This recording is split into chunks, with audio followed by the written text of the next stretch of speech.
معروف مسلم scholar professor doctor علامہ شہباز احمد چشتی کے YouTube channel کو سبسکرائب، لائک اور کامنٹ کرنا نہ بھولیے۔ حضرت امام جعفر صادق رضی اللہ تعالیٰ عنہ سے کسی نے پوچھا کہ ایک شخص کہتا ہے میں اللہ پر ایمان رکھتا ہوں،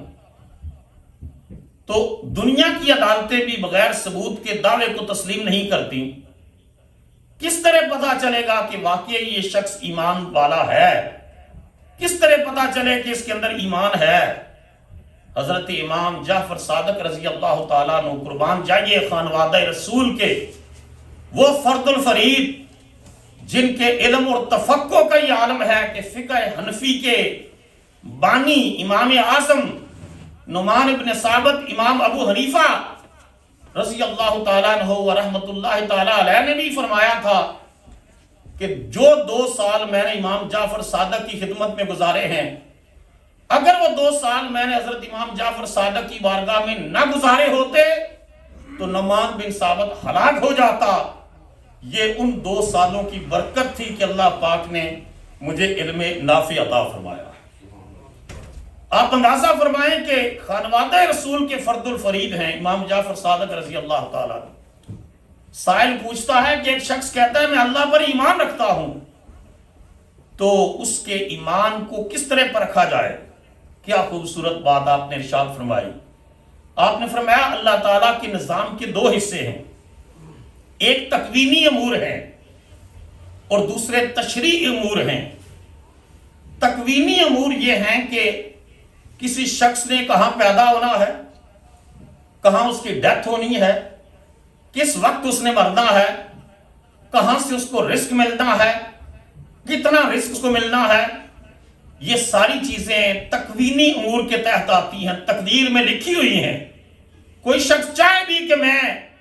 فلاں جگہ پر پیدا ہوں یا فلاں جگہ پر مروں تو ایسا نہیں کر سکتا، کیونکہ اللہ پاک نے یہ چیزیں تقدیر میں لکھ دی ہیں۔ اور دوسرا ہے تشریعی امور کہ حلال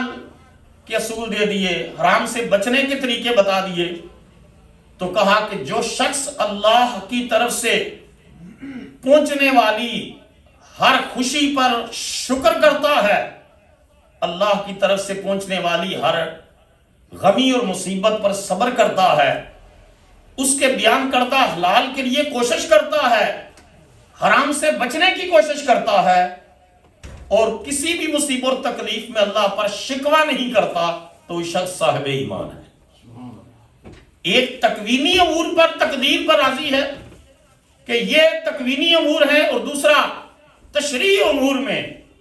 حلال و حرام کے مسائل میں دین نے جو کچھ بتایا ہے اس کے لیے کوشش کرتا ہے،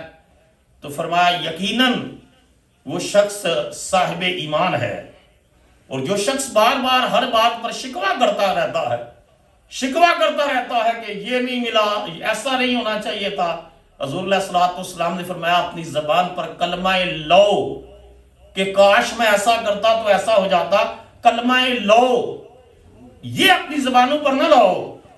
کہ یوں ہوتا تو یوں ہو جاتا، نہیں ہوتا وہی ہے جو منظور خدا ہوتا ہے۔ انسان کا کام ہے جدوجہد کرنا، کوشش کرنا، محنت کرنا، نتائج کسی انسان کے ہاتھ میں نہیں ہے۔ نتیجہ تو یہ ہے کہ 950 سال خدا کا جلیل القدر پیغمبر اور اس زمین پر پہلا رسول اپنی ساری کوششیں صرف کر دیتا ہے، اور 950 سال کی محنت کے نتیجے میں صرف 150-200 افراد جو کشتی نوح میں سوار ہو سکے ہیں، وہ حضرت نوح کی دعوت کو قبول کرتے ہیں، اور اکثریت فسق و فجور میں پڑی رہتی ہے۔ تو بنیادی انسان سے ڈیمانڈ نتائج نہیں ہے، محنت ہے، محنت کرنا جو ہے اس کا کام ہے،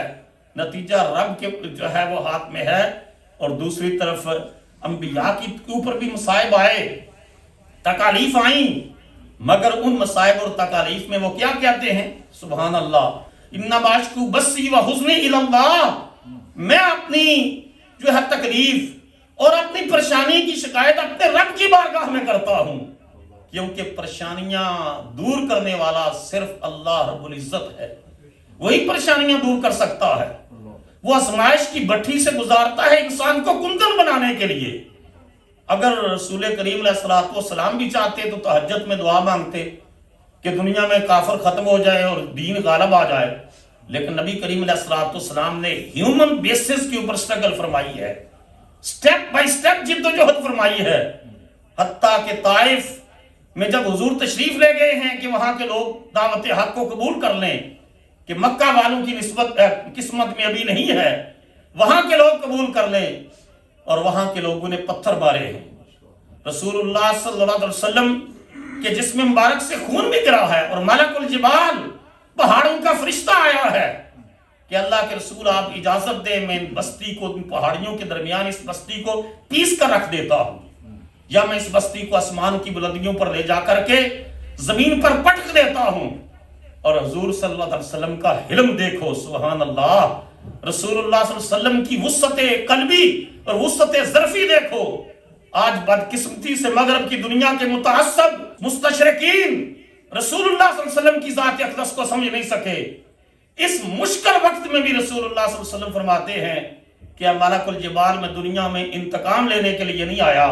میں دعا کرتا ہوں اللہ ان طائف کے لوگوں کی نسلوں میں میرے دین کے خادم پیدا فرما دے۔ ان حالات میں بھی رسول کریم علیہ الصلوۃ والسلام حلم، صبر، برداشت کا مظاہرہ کیا ہے لوگوں کی طرف سے پہنچنے والی تکالیف کے اوپر، لیکن اپنے رب کے ساتھ جو معاملہ ہے وہ کرتے ہوئے جو دعا مانگی ہے اس موقع پر پڑھ کر ایک مرتبہ کلیجے پھٹنے کو آتے۔ حضور نے اللہ کی بارگاہ میں ایک طرف بارک الجبال کو کہہ دیا، پہاڑوں کے فرشتے کو، کہ میں دعا کرتا ہوں اللہ ان کی نسلوں میں میرے دین کے خادم پیدا کرے گا، اور دوسری طرف رسول کریم علیہ الصلوۃ والسلام اللہ کی بارگاہ میں عرض کرتے ہیں انما اشکو، اے اللہ میں شکایت کرتا ہوں اپنی بے بسی کی، ضعف قوتی وقلت حیلتی وہوانی علی الناس، اللہ میں تیری بارگاہ میں اپنی قوت کی کمی، وسائل کی کمی کی شکایت تیری بارگاہ میں کرتا ہوں اور تیری بارگاہ سے مدد مانگتا ہوں، وہوانی علی الناس، اور لوگوں کے سامنے یہ جو میری بے بسی ہے اس کمزوری اور بے بسی کی بھی تیری بارگاہ میں التجا کرتا ہوں۔ اس دعا کا جو آخری جملہ ہے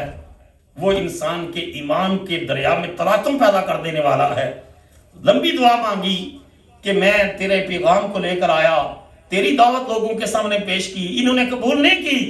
تو میں اس کمزوریوں ضعف قوتی وقلت حیلتی وہوانی علی الناس یہ ساری تیری بارگاہ میں عرض کرتا ہوں۔ لمبی دعا ہے، آخر میں عرض کیا ان لم یکن علی غضب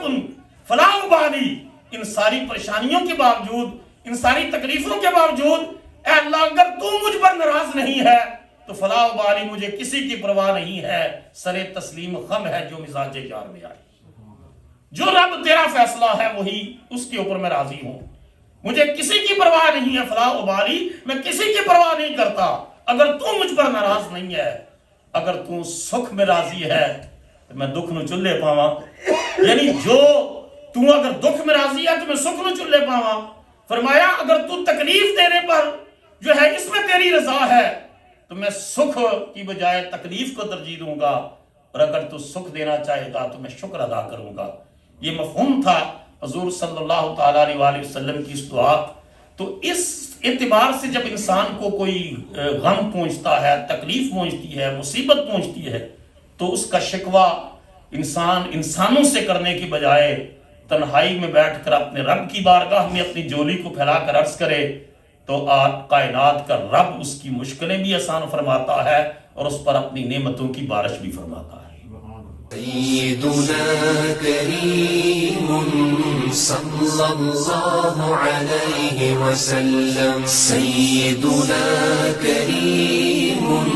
صلى الله عليه وسلم، سيدنا كريم صلى الله عليه وسلم۔